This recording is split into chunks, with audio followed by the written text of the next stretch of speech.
Ya oke, sip. Terima kasih. Kenalin diri dulu dong. Saya Nastasia, angkatan 2022. Oke. Saya Kumala dari angkatan 2022. Saya Syifa dari angkatan 2022 juga. Oke, sip. Terima kasih. Kali ini saya wawancarai Minasang ini karena kemarin kalian baru ikut pelatihan jangka pendek bahasa dan kebudayaan Jepang di Universitas Hiroshima ya. Oke, pertanyaan pertama nih, pengalaman secara keseluruhan kira-kira gimana tuh? Seru banget. Oke, terus malah gimana? Seru banget sih, asik. Oke. Asik banget. Mengasihkan banget, terus worth it to try aja. Oke, sip, terima kasih. Terus dari semua yang udah dijalanin, pengalaman yang paling berkesan tuh apa? Semuanya Sensei, iya semuanya berkesan banget. Berkesan banget. Dari semuanya itu ada nggak satu yang paling? Pas itu sih, pas kumpul-kumpul malamnya makan-makan sama-sama itu seru. Sama orang-orang Jepang gitu maksudnya? Sama senseinya, sama yang dari Vietnam, sama yang orang Indonesia lain juga. Oke, sip, makasih. Kalau Malah gimana? Pas pergi ke Miyajimanya. Iya. Itu berkesan banget ya, kenapa tuh? Karena banyak jalan-jalannya di situ. Terus bisa beli macam-macam. Jadi seru banget di situ. Oke, sip. Terima kasih. Kalau Syifa gimana? Kalau saya perjalanan ke Onomichi. Soalnya ketemu banyak. Sebenarnya di sana nggak terlalu banyak kucing kayak di Indonesia. Cuman di Onomichi itu ada jalan khusus yang dimana beberapa banyak kucing tinggalnya di sekitar situ. Kucingnya gede-gede gitu, kayak gemuk-gemuk lucu gitu. Suka kucing? Iya, suka banget, dan saya punya 2. Oke, sip, terima kasih. Nah sekarang pertanyaan berikutnya nih, pengalaman paling sedih ada gak? Pas pisah. Iya. Karena kan kita bikin momen bareng-bareng, terus pas pisah sedih. Sama peserta lain gitu? Iya. Selain dari Indonesia ada negara lain gak sih? Vietnam. Sip. Kalau dari Malah apa pengalaman paling sedih? Pas pulang dari Hiroshimanya gitu. Jadi nggak pengen pulang ya? Iya, nggak pengen pulang. Oke, kalau Syifa gimana? Waktu baru sampai bandara Hiroshima, baru datang banget. Tiba-tiba pas lihat koper saya, ternyata bannya hilang satu. Jadi itu kayak udah koper itu berat banget. Jadi kayak pas perjalanan buat ke busnya itu agak ribet. Di situ sih sedih. Iya, nggak sampai pulang. Sampai pulang saya beli koper baru lagi jadi sensei. Koper lamanya di kemana?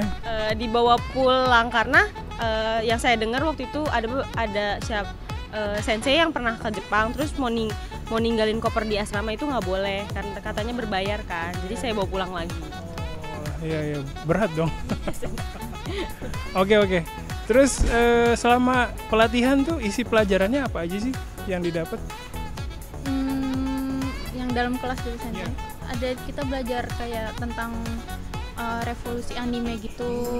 Terus habis itu belajar tata bahasa juga, sama belajar kayak fonologi gitu Sensei. Iya. Susah nggak fonologi? Susah sih Sensei, karena bahasanya juga karena dia rumit, kita juga belum paham banget, jadinya susah dikit sih.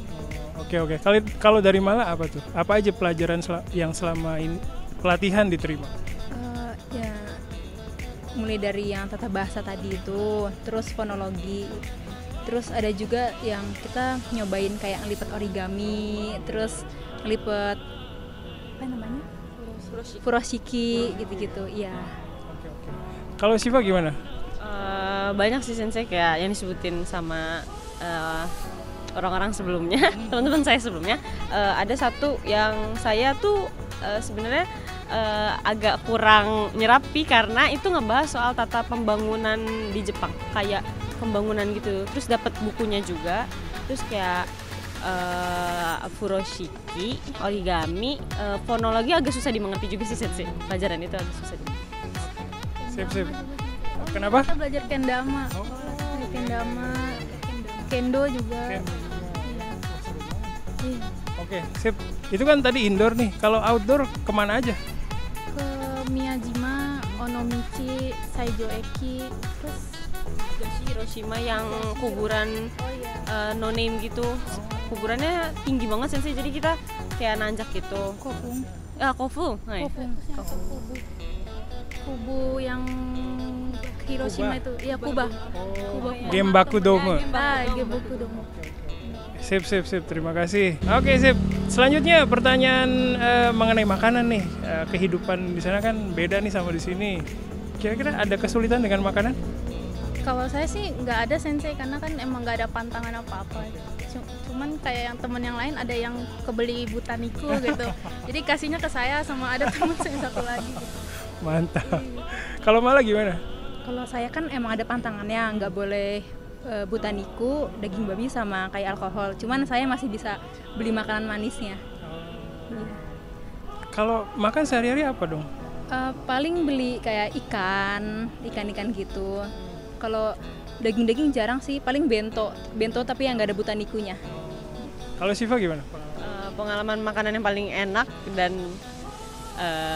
pokoknya enak, lezat dan semacamnya itu di kantin Hiroshima. Dia itu karinya kantinnya itu harganya sekitar 500 yenan. Terus di kantinnya itu sebenarnya banyak banget macam-macamnya kayak karage, terus gyudon, udon, terus habis itu banyak. Cuman yang saya coba itu karage, terus habis itu karinya, terus itu tori, maksudnya kari ayam yang enak banget. Itu makanan paling enak. Oke, sip. Jadi ya nggak kesulitan ya. Maksudnya ada pantangan tapi nggak begitu sampai bikin kelaparan kan ya? Ya enggak, aman. Aman. Oke, sip. Terus selama di sana ada yang ngedampingin nggak sih? Ada orang Jepang atau gimana? Orang Jepang sama ini orang Cina yang kuliah di sana sensei. Iya. Oke. Jadi ngedampinginnya dalam bentuk apa tuh? Kayak misalkan ya ngedampingin dalam kelas, kan biasanya suka ada kayak suruh koryukai, nanti ngobrol bareng mereka, main game bareng gitu. Terus kalau jalan-jalan keluar gitu, nanti mereka yang jadi kayak apa ya, pemandunya gitu. Iya. Oke, sip. Nah, ini pertanyaan selanjutnya, ini pertanyaan yang mungkin jawabannya dinanti-nanti nih oleh pemirsa nih di sini. Ini kan biaya pribadi nih untuk ikut pelatihan ini. Nah, kira-kira dari awal sampai akhir pelatihan sampai pulang itu makan berapa sih biayanya? Kira-kira aja. Sesuai kayak yang di ini sih saya brosur 25 sampai 30. Oh, kalau dari Mala sendiri? Sama sih sensei, segitu juga. Jadi antara 25 sampai 30 juta gitu ya. Kalau dari Siva? Sebenarnya makanan tuh pasti yang sekali kita makan itu pasti 50.000 ke atas. Pasti, tapi itu yang ada cuman ada di kantin Hiroshima aja. Kalau di luar dari itu ada mungkin di supermarket. Cuman waktu pas di Onomichi itu targetan makanannya sepertinya bukan kita. Soalnya kita beli apa waktu itu? Tempura, tapi harganya itu 100.000. Jadi sekali makan tuh 100.000. Jadi di situ emang mahalan sih. Kalau di luar ya? Iya, kalau di luar. Tapi kalau di University Hiroshima-nya itu pasti 50-an. Jadi sekali makan 50 ribuan. Berarti maksudnya 50.000 itu 500 yen ya? Kalau di luar berarti sekitar 1000 yen ya? Oke. Sip. Itu biaya yang tadi kisaran ya, 25 sampai 30 itu udah termasuk oleh-oleh belum? Sama oleh-oleh kalau saya. Ada. Iya. Oke, ada yang lebih dari itu nggak? Kayaknya saya kelebihan budget buat beli koper aja sih. Soalnya kopernya rusak jadi harus beli budget. Iya. Gara-gara ada insiden itu ya, jadi lebih keluarnya ya. Oke.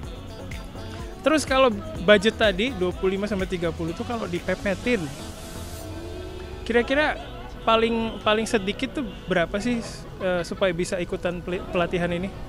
Kayaknya sih 19 sampai 20-an itu udah dimepetin, atau 18 mungkin bisa. Apa kalau Mala gimana? 18 juta sih saya Bisa ya. Iya. Terus kalau Siva? Mungkin 17 ya sensei, tapi tanpa oleh-oleh yang kayak banyak, terus kayak agak melarang untuk just-tipan. Iya, oleh-olehnya minimalis ya. Terus dan lebih beruntung lagi kalau harga tiket pesawatnya lagi turun ya. Ya. Oke. Sip. Terus terakhir nih, tips buat mahasiswa yang bakal ikut pelatihan yang sama di tahun depan. Kira-kira apa tipsnya dari Minasan? Kalau menurut saya ya tiket pesawat itu kalau bisa cari yang langsung ke Jepang saja. Kalau ke Shanghai itu ribet karena kita kan juga nggak paham bahasanya, dan juga kalau ada delay gitu susah sensei. Repot ya. Sip. Kalau dari Mala gimana? Nah, karena nih kita ikutnya winter, jadi pakaian tuh jangan disepelein. Maksudnya pakaian tuh bener-bener ini, soalnya kalau keluar dingin-dingin tuh juga nggak enak. Gitu. Sip. Dari Siva apa tipsnya? Sepatu sih, sepatu emang harus yang kayak buat jalan jauh, kayak sepatu olahraga itu penting banget. Kayak lebih baik pakai sepatu olahraga daripada pakai sepatu yang kayak boots. Tapi mungkin kalau buat di salju pakai boots gak apa-apa, cuman ya saya rekomendasiin sepatu olahraga. Kalau pakai sepatu gitu kan nginjek, misalnya nih ya, nginjek salju gitu, basah dong sepatunya. Basah sampai kayak agak ada bercak-bercak, becek ya gitu. Saya satunya basah soalnya. Berarti harus dipertimbangin kalau turun salju pakai paling nggak yang tahan air gitu, anti air ya. Boots paling. Oke, sip. Mau nambahin juga sih apa obat-obatan sih. Obat-obatan, tolak angin. Terus ini sama karena di sana bisa nyuci, jadi bawa apa namanya? Pewangi deterjen gitu yang sasetan aja gitu. Oke, sip. Oh iya, di sana ada dapur gak sih? Ada sensei. Ada. Bisa masak sendiri? Bisa. Oh ya, kalian gimana? Masak sendiri gak? Masak sendiri sensei. Masak apa? Mie. Indomie Iya, Indomie. Berarti bawa bekal Indomie dong dari Iya, bawa juga Indomie, energen gitu-gitu bawa. Abon. Bawa. Abon enggak sih. Mau nambahin sensei. Jadi sebenarnya nggak Nihonjin aja sih, waktu itu orang-orang Vietnam aja sampai suka banget sama Indomie, jadi mereka minta Indomie ke kita. Iya. Ya di sana cuma ada satu rasa ya kalau nggak salah. Iya. Oke, sip. Terima kasih atas waktunya hari ini. Terima kasih Terima kasih juga Sensei. Sensei, Apa? kalau ke Miyajima ya nyobain oysternya. Itu enak banget. Itu wajib Makanan banget. rekomendasi. Iya. Soalnya paling enak di sana, apalagi kalau makannya pas udah dingin itu enak banget, anget-anget. Harganya 700 yen. Iya, tapi worth it. worth it sih, soalnya enak banget. Iya, enak banget. Diapain itunya oysternya? Dibakar. Dipanggang ya? Oh, Dibakar. Heeh. Dipanggang gitu ya. Iya. Ya. Buat teman-temannya jangan lupa oyster di mana? Miyajima. Oke, sip. Terima kasih waktunya hari ini. Terima kasih juga Sensei. Bye bye.